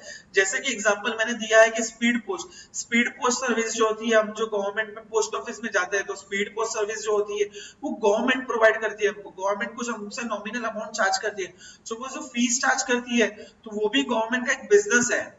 Express parcel by post office, समझे? सप्लाई और acquisition of goods including capital goods, easy point है। सप्लाई और acquisition, acquisition means purchase of any capital goods. मेरी स्टेशनरी की शॉप में एसी, फर्नीचर, रेफ्रिजरेटर और ओवन, ये सब कैपिटल गुड्स हुए मेरे। Related to admission for consideration to any premises, entry tickets for amusement park, cinema, theaters। मेरा theatre है, मैंने थिएटर में किसी को एंट्री टिकट्स दी तो वो मेरा बिजनेस है, बिकॉज मैं entry tickets right to admission दे रहा हूँ, तो वो मेरा बिजनेस है। Provided by club association to its member. Club अगर किसी क्लब अपनी स्विमिंग फैसिलिटी दे रही है, अपने मेंबर्स को कुछ नॉमिनल फीस चार्ज कर रही है, मेंबरशिप चार्ज कर रही है, और मेंबरशिप जो चार्ज कर रही है तो उसपे जीएसटी लगाती है। जीएसटी इसके लिए लगाती है बिकॉज वो उनका बिजनेस है। क्लब का वो बिजनेस है, क्लब ने एक अपना ओपन किया है तो वो बिजनेस है उनका, तो उसी हिसाब से वो भी एक उनका बिजनेस के कैटेगरी में फॉल हो रहा है। Provided by the race club by way of totalizator और licence to bookmaker in such club. Totalizator कौन है? जो रेसिंग की बैटिंग लगाती है, आपने देखी होगी कि बॉम्बे में महालक्ष्मी रेस कोर्स में बैटिंग होती है, रेस कोर्स घोड़े भागते हैं, तो घोड़े भागते हैं जो बैटिंग लगती है घोड़े पे, तो जो अमाउंट कलेक्ट करते हैं, जो रेट्स ऊपर नीचे होते हैं, वो टोटलाइजेटर करता है। वो काम किसका है? टोटलाइजेटर का। तो जो अमाउंट टोटलाइजेटर कलेक्ट कर रहा है वो सर्विस को भी बिजनेस कहा जाता है। Services supplied by a person as a holder of an office which has accepted by him in the course of furtherance of his trade profession। CA in practice provides CFO or independent director service or he could be covered। एक CA ने CFO की independent director की service दी है, वो भी business में cover होती है। Any activity undertaken in course of furtherance of business would constitute a supply, since business includes vocation, sale of goods or services, even as a vocation is a supply under GST। धीरे धीरे any activity undertaken in course of furtherance of business। furtherance of business मतलब मैंने further supply करने के लिए, मैंने आज for example ये बॉटल मैंने खरीदी है, मैंने होलसेलर से बॉटल खरीदी। मैंने बॉटल क्यों खरीदी? मेरे सेल्फ कंज्यूम के लिए नहीं, मैंने इसको फर्दर सप्लाई करने के लिए सप्लाई की। मैंने फर्दर आपको सप्लाई करने के लिए बॉटल खरीदी। मैं आपसे कुछ अमाउंट चार्ज करूंगा इसका, तो ये क्या है? मैंने अपने सेल्फ कंजम्पशन के लिए नहीं, मैंने आपके लिए बॉटल खरीदी है। तो फर्दरेंस ऑफ बिजनेस कहते हैं। फर्दरेंस ऑफ बिजनेस के लिए जो भी फर्दरेंस ऑफ बिजनेस कहते हैं उसे भी बिजनेस, मतलब फर्दरेंस ऑफ बिजनेस हुआ ना मेरा, मैंने आपको सप्लाई करने के लिए बॉटल खरीदी थी, सो ये मेरा फर्दरेंस ऑफ बिजनेस है। तो ये पॉइंट यही कर रहा है, any activity undertaken in course of furtherance of, आपने कोई भी ऐसी एक्टिविटी की जो आपको आगे प्रोवाइड करनी है और आप उससे रेवेन्यू कलेक्ट कर रहे हो, तो उसको फर्दरेंस ऑफ बिजनेस कहते हैं और उसको बिजनेस के डेफिनेशंस में फॉल हो रहा है। And what it constitute a supply. Okay, India किसे कहते हैं? तो इंडिया का डेफिनेशन क्या है? इंडिया का डेफिनेशन मैं आपको एक डायग्राम के साथ लास्ट में समझाता हूं, फिलहाल के लिए स्किप कीजिएगा।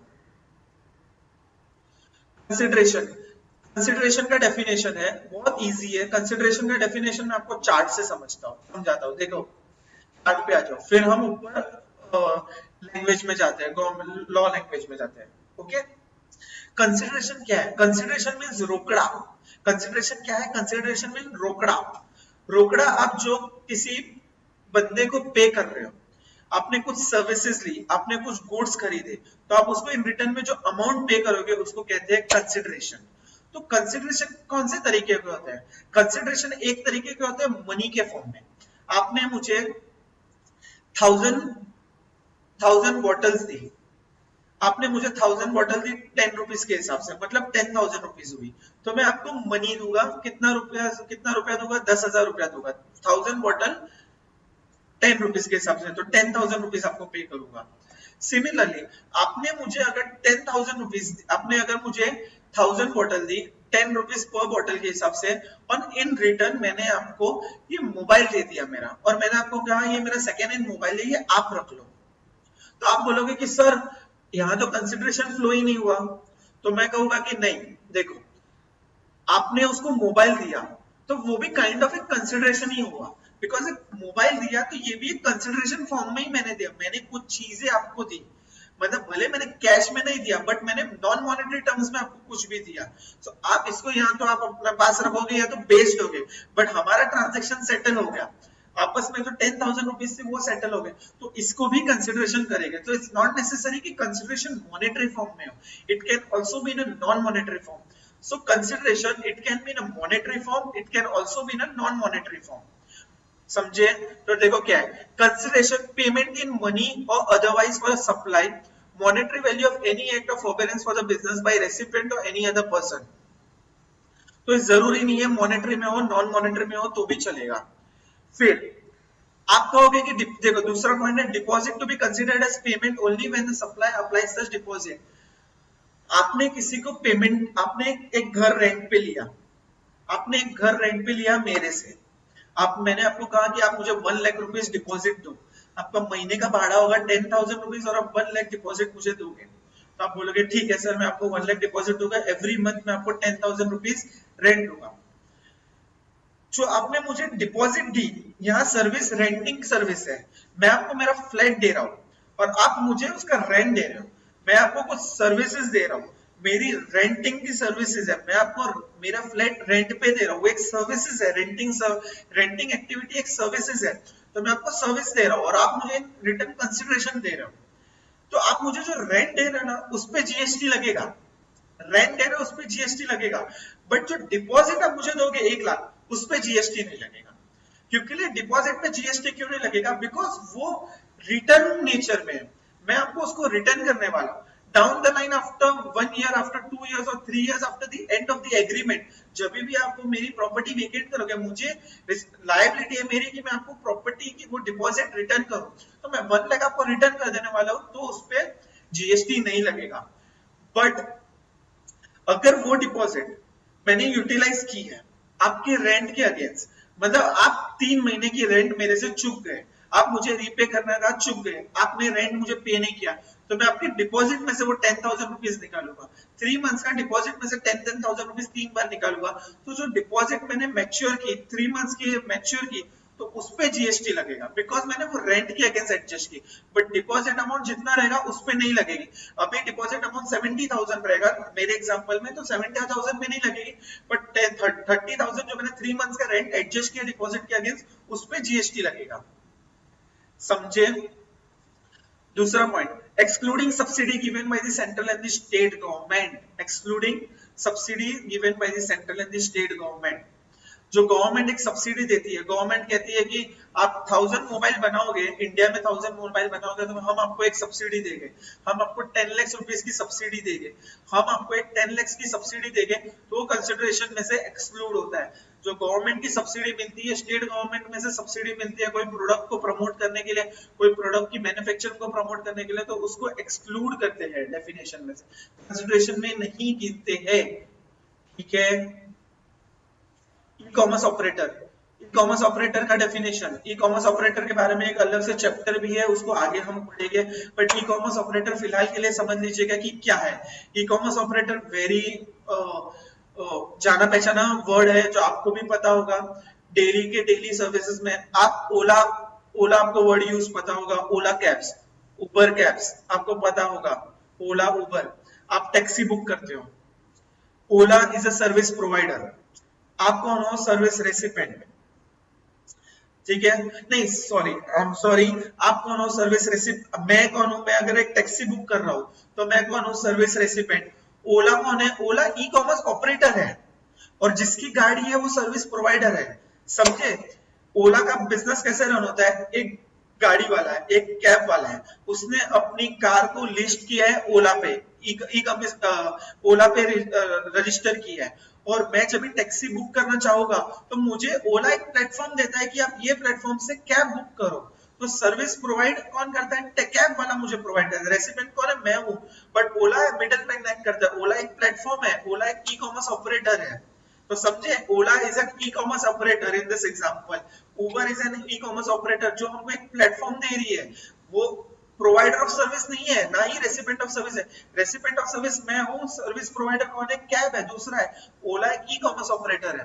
तो सेक्शन 2 सबसेक्शन 45 क्या कहता है? Electronic commerce operator means any person who owns, operates or manages digital or electronic facility or platform for electronic operator. Digital और electronic platform समझ रहे हो? ओला एक प्लेटफॉर्म दे रहा है कैब बुक करने के लिए।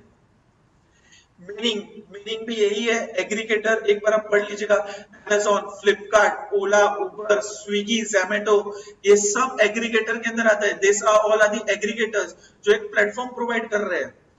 एंड ये जो होते हैं ई कॉमर्स ऑपरेटर को, उनको जीएसटी कंपलसरी रजिस्ट्रेशन होती है। देखो, it may be noted that threshold limit for registration would not apply and he would be required to obtain registration. GST में एक रजिस्ट्रेशन लिमिट्स है कि आपको, आपका टर्नओवर 20 लाख या 20 लाख से एक्सीड हुआ तो आपको रजिस्ट्रेशन कराना जीएसटी में कंपलसरी है। अगर आपका बिजनेस का टर्नओवर 20 लाख से एक्सीड हो गया तो आपको जीएसटी में रजिस्ट्रेशन कराना कंपलसरी हो जाता है। बट ई कॉमर्स के लिए वो लिमिट, थ्रेशोल्ड लिमिट मतलब गवर्नमेंट ने जो लिमिट प्रोवाइड की है वो एप्लीकेबल नहीं होती है। अगर आपका टर्नओवर भले 1 रुपीज भी, आपने जब भी बिजनेस स्टार्ट किया आपको जीएसटी नंबर निकालना जरूरी हो जाता है। So there is no threshold limit applicable for e commerce operator. E commerce operator has to compulsory register under GST. ये आपको एग्जाम में कभी पूछ सकते हैं, वन मार्क्स के लिए या 2 मार्क्स के लिए, कि ई कॉमर्स ऑपरेटर को जीएसटी नंबर निकालना जरूरी है या नहीं है। So we have to mention yes, e commerce operator have to compulsory apply for GST registration. E-commerce registration के बारे में हम डिटेल में रजिस्ट्रेशन चैप्टर में पढ़ेंगे, ठीक है। Principal supply section 2 subsection 90। Principal supply means the supply of goods or services which constitutes the predominant element of the composite supply and to which any other supply forming part of that composite supply is ancillary. Principal supply मेरे teaching के field में principal supply क्या है?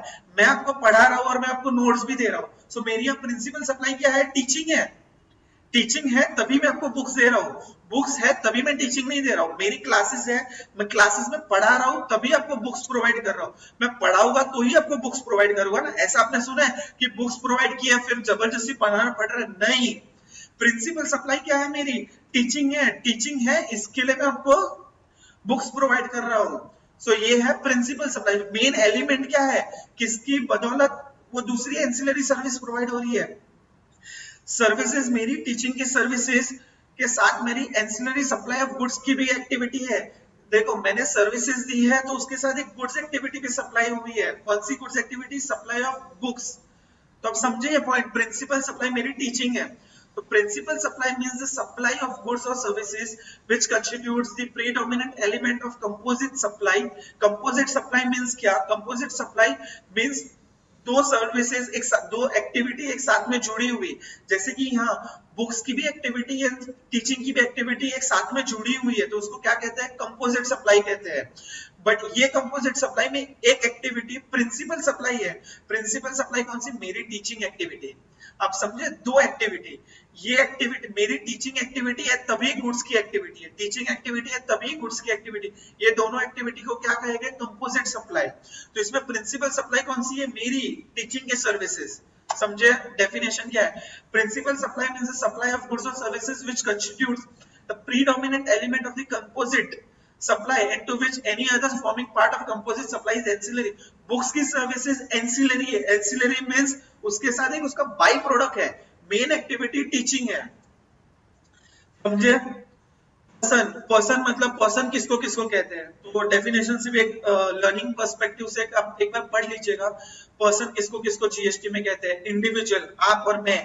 Hindu undivided family, group of person who forms together and forms an HUF, उसको Hindu undivided family कहते हैं. Company, a private limited company or public limited company, a firm means partnership firm, limited liability partnership जहाँ partners की liability limited रहती है.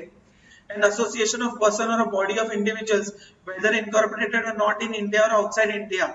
Associations of person जो एक individuals body associate करते हैं इंडिया में हो या आउटसाइड इंडिया, उसे भी पर्सन की डेफिनेशन में इंक्लूड किया है. Any corporate establish by any other central, कोई भी गवर्नमेंट की एंटिटी जो गवर्नमेंट सेंट्रल गवर्नमेंट या सेंट्रल गवर्नमेंट ने इनकॉर्पोरेट किया, उसे भी पर्सन की डेफिनेशन में आ गई है. मतलब government companies, any body corporated incorporated by under the laws of the country outside India. कोई भी बिजनेस जो आउटसाइड इंडिया इनकॉर्पोरेट हुई है कोई भी लॉ के अंदर, उसे भी पर्सन के डेफिनेशन में आता है. कोऑपरेटिव सोसाइटी जहां आप और हम रह रहे हैं.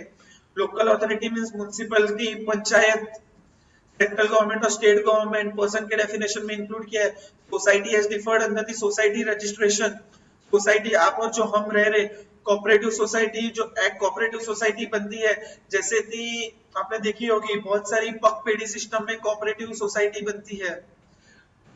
ट्रस्ट आपको पता ही है, every artificial judicial person not falling with in under any of the above. Taxable person कौन है? According to section 2 subsection 107, taxable person means a person who is registered or liable to be registered under section 22 or 24. section 22 and 24 क्या है? आप पूछोगे मुझे sir 22 and 24 क्या है? 22 and 24 registration का है. हम जब रजिस्ट्रेशन पढ़ेंगे तभी ये सेक्शन कवर करेंगे, बट फिलहाल के लिए ये ध्यान में रख लो कि सेक्शन 22 एंड 24 रजिस्ट्रेशन के चैप्टर में फॉल होता है, जहां डिफाइन किया गया है कि कौन से इंडिविजुअल को रजिस्ट्रेशन लेना कंपलसरी है, कंपलसरी नहीं है. समझे? तो टैक्सेबल पर्सन कौन है? टैक्सेबल वर्ड ही बोल रहे. टैक्सेबल पर्सन कौन है? टैक्सेबल वो पर्सन है जिसने अपने आप को जीएसटी में रजिस्टर किया है, जिसने अपने आप को जीएसटी में रजिस्ट्रेशन किया है, जिसने जीएसटी में रजिस्ट्रेशन लिया है, या कि who is liable to be registered, या कि who is liable to register. जैसे कि ई कॉमर्स ऑपरेटर मैंने बताया कि वो डे 1 से रजिस्टर के लिए लायबल है, या तो वो बंदा जिसका बिजनेस टर्नओवर 20 लाख से एक्सीड हुआ है, who is liable to be registered but not registered, तो उसको भी टैक्सेबल पर्सन की डेफिनेशन में ले लिया. मतलब आप लायबल थे बट अभी तक आपने रजिस्ट्रेशन नहीं लिया, तो उसको भी डेफिनेशन में इंक्लूड किया. मतलब टैक्सेबल पर्सन मींस वो पर्सन हु इज रजिस्टर्ड और is liable to be registered under the GST. समझे?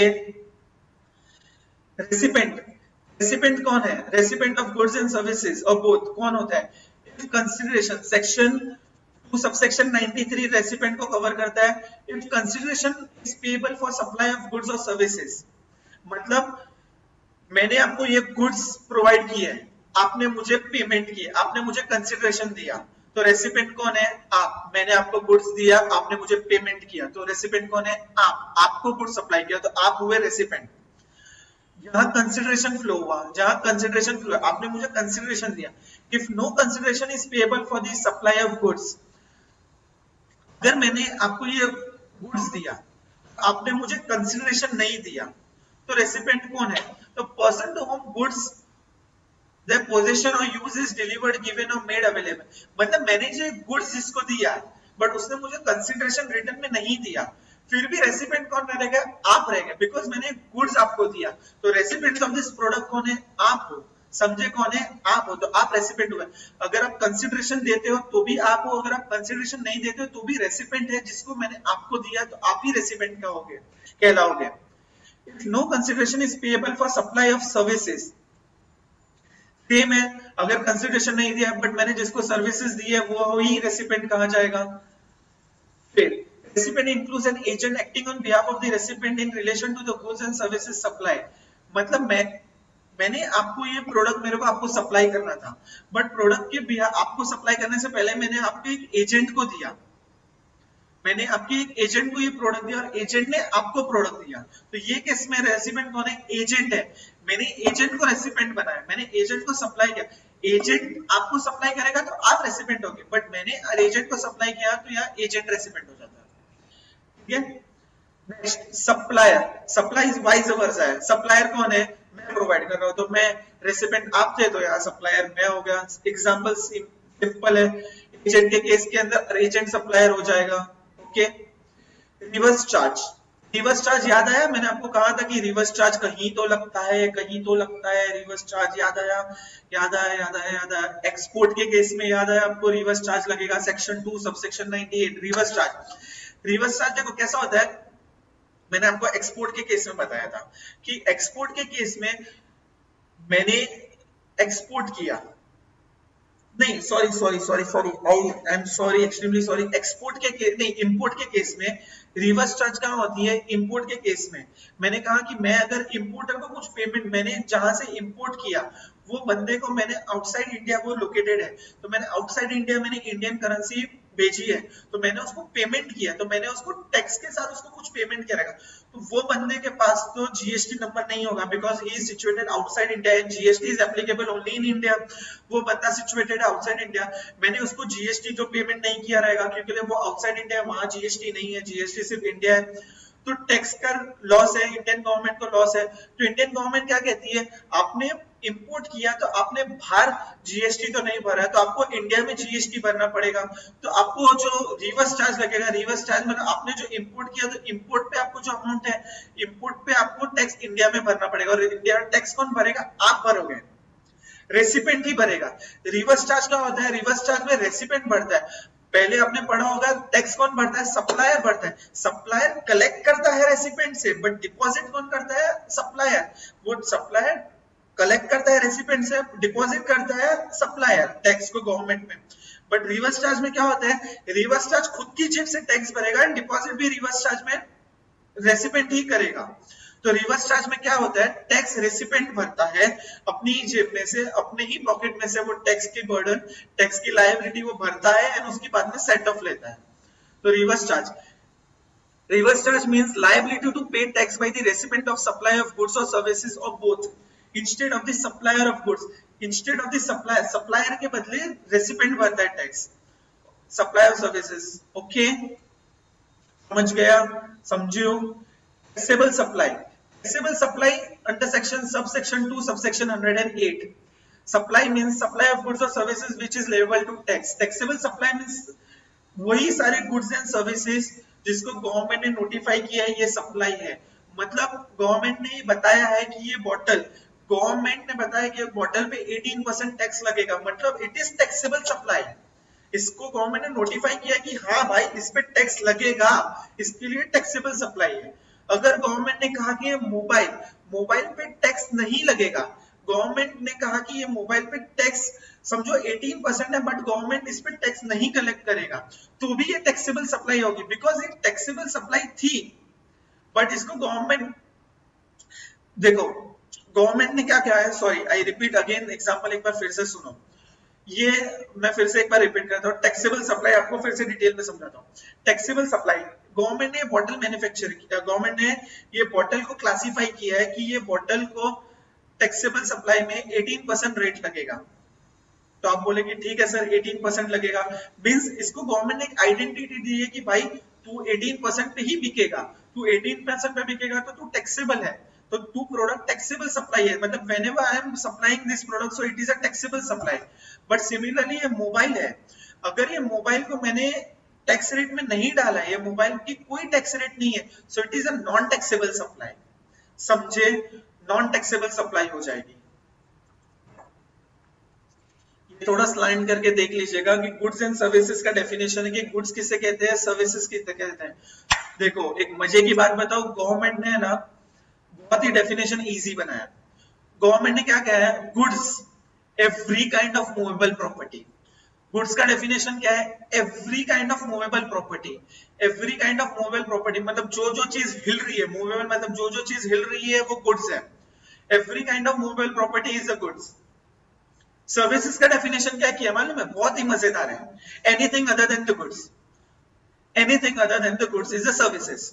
मतलब समझ रहे हो गुड्स का डेफिनेशन कितना मस्त बना है, every kind of movable property but anything other than goods is a services. Goods के अलावा anything other than goods is a services. समझे, इसका डेफिनेशन एक बार पढ़ते हैं। एक्शनेबल क्लेम्स, एक्शनेबल क्लेम्स क्या होता है, एक्शनेबल क्लेम्स को गुड्स के डेफिनेशन में इंक्लूड किया है। एक्शनेबल क्लेम्स मतलब एक लॉटरी, आपने एक लॉटरी की टिकट ली है, लॉटरी की टिकट कितनी ली है आपने? 10 रुपीज की लॉटरी की टिकट आपने ली है, आपको उसमें एक क्लेम मिलेगा, मिल सकता है। अगर आप जीते तो आपको 100 रुपीज उसका लॉटरी टिकट मिलेगा, 10 रुपीज का आपको 100 मिलेगा। अगर उस पे जो जीत की अमाउंट रहेगी, विनिंग अमाउंट रहेगी, वो आपको 100 रुपीज मिलेगी। सो it is an claim, actionable claims, तो उसको गुड्स में इंक्लूड किया है। फिर एग्जांपल देखो मैंने लिखा है, ट्रांसफर ऑफ अनसिक्योर्ड डेब्ट, इंश्योरेंस डेब्ट, right to arrears of rent, ये सब सारे एग्जांपल है एक्शनेबल क्लेम के, कि आपने अगर किसी को डेट ट्रांसफर, किसी की उधारी, मैंने किसी को, मेरी कुछ उधारी मैंने अपने भाई को ट्रांसफर की है, तो transfer of an unsecured debt, insurance debt, मैंने कुछ इंश्योरेंस निकाला है, सो अगर आग लगती है तो वो मुझे क्लेम करना होगा। आग लगती है मेरे फैक्ट्री में, मेरे प्रेमाइसेस में आग लगती है, तो मैं कुछ उसका क्लेम करूंगा, अमाउंट क्लेम करूंगा कि मैंने पॉलिसी ली है, तो उसको एक्शनेबल क्लेम्स में कवर होता है। तो सारे एग्जांपल एक्शनेबल क्लेम्स के हैं। ग्रोइंग क्रॉप्स, क्रॉप्स कहाँ ग्रो होते हैं? लैंड पे होते हैं। पर सर आपने तो कहा कि goods includes every kind of movable property, land तो इमूवेबल प्रॉपर्टी है। परफेक्ट, लैंड इमूवेबल प्रॉपर्टी है, इसके लिए उन्होंने यहाँ क्लियरली मेंशन किया कि ग्रोइंग क्रॉप्स, क्रॉप्स जो लैंड से आप निकालते हो तो वो मूवेबल होता है, तो आप लैंड पे से उसको रिमूव करते हो तो मूवेबल है। इसके लिए ग्रोइंग क्रॉप्स को मूवेबल है, तो उसके लिए उसको गुड्स की डेफिनेशन में इंक्लूड किया है। थर्ड पॉइंट भी काफी सेम ही है, grass and things attached to or forming part of the land which are agreed to be served before supply or under a contract of a supply, means आपने कोई grass थी या कोई भी फार्मर्स लोग ने जो ग्रो करते हैं लैंड पे, इमूवेबल प्रॉपर्टी पे ग्रो करते हैं, और उसको निकाल के, उसको लैंड पे से छीन के, उखाड़ के, जो आप फर्दर सप्लाई करने वाले हो, फार्मर्स अपने आपको जैसे फर्दर सप्लाई करने वाले, वो सारी चीज को मूवेबल प्रॉपर्टी में आते हैं और उसको गुड्स में डेफिनेशन में इंक्लूड किया। एग्री टू बी सर्व्ड और सप्लाई, मतलब एग्री टू बी सर्व मतलब आपने कमिट किया है कि इसको आप उसको फर्दर सप्लाई करोगे, सो इट इज अ कॉन्ट्रैक्ट, आप फर्दर सप्लाई करने वाले हो, तो उसको गुड्स की डेफिनेशन में इंक्लूड किया है और उसको कहते हैं गुड्स। ठीक है। सर्विसेज, ने कहा कि anything other than the goods, बहुत ही easy example, anything other than the goods is the services, anything other than the goods is the services. उसके अंदर क्या है? यूज ऑफ मनी और इज कन्वर्जन बाय कैश और any other made for which a separate consideration is charge. आप airport पे गए होंगे, आप जब भी एक कंट्री से दूसरी कंट्री जाते हो तो आपको फॉरेन करेंसी लगेगी।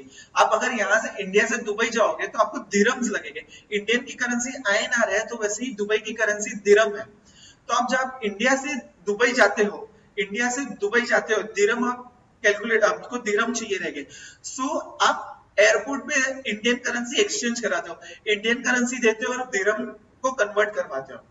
तो यूज जो मनी कन्वर्ट हो रहा है ना, उसको सर्विसेज में नहीं लिया है, मनी में नहीं है। मनी को सर्विस, मनी को ना ही गुड्स बोला गया है, ना कि सर्विसेज कहा गया है।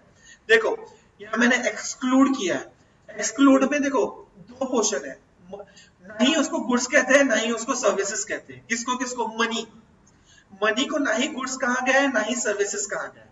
Security, security means shares, equity shares, debentures, इसको गुड्स एंड सर्विसेज की कैटेगरी से एक्सक्लूड कर दिया गया है।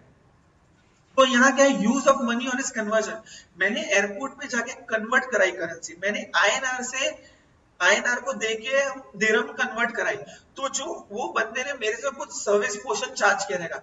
मैंने उसको 10,000 रुपीज की आईएनआर दी है, तो उसने मुझे 10,000 के दिरहम्स नहीं दिए रहेंगे, उसने मुझे 9,800 के दिरहम्स दिए रहेंगे। तो जो 200 उसका सर्विस चार्ज है ना, जो उसने मुझे चार्जिंग कन्वर्जन का चार्ज लिया, उस पे जीएसटी लगेगा और उसको सर्विसेज में इंक्लूड किया है।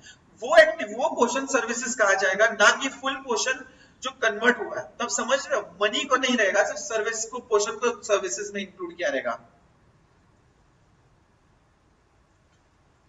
Non taxable supply, the final part of a chapter is a non taxable supply.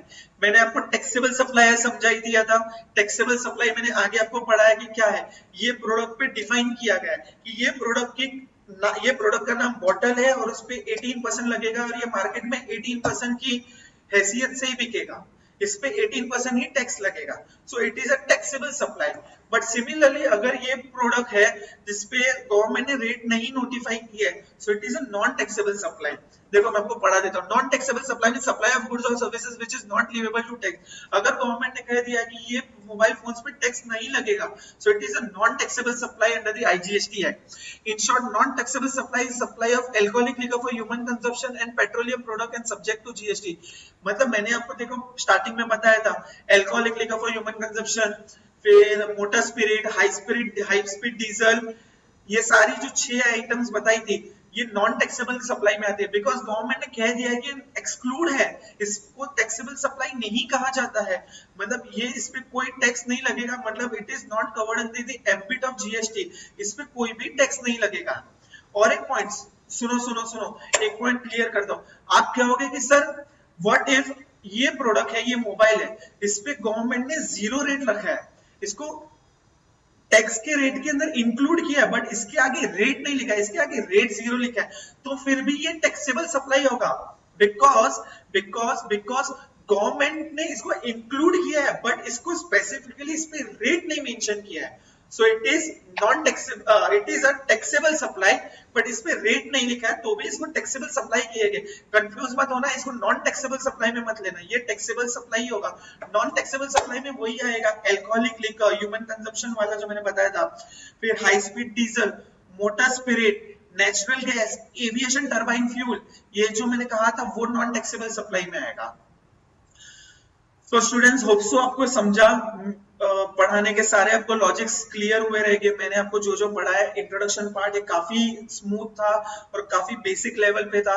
जो जो बेसिक लेवल पे मैं समझा सकता था, मैं have made it clearly very understanding to you. अगर आपको लगता है, अगर आपको कुछ भी क्वेरी हो तो प्लीज मेल कर दीजिएगा. जो ईमेल आपको email ID and mobile number provide कर दीजिए, प्रोवाइड किया हुआ है लिंक में. And please guys, subscribe to our channel Gradpool, GRADKUL, the online digital learning app for grads and the non-grads. Subscribe and please hit the bell icon so you never miss any video. और आगे भी मेरी videos दूसरे chapters पे आएगी, जैसे कि supply, registration, payment of tax, काफी सारी आपके सिलेबस है जो इंक्लूड होगी. तो you never miss any video, so hit the bell icon. So guys, see you until the next video. Bye bye, take care, bye.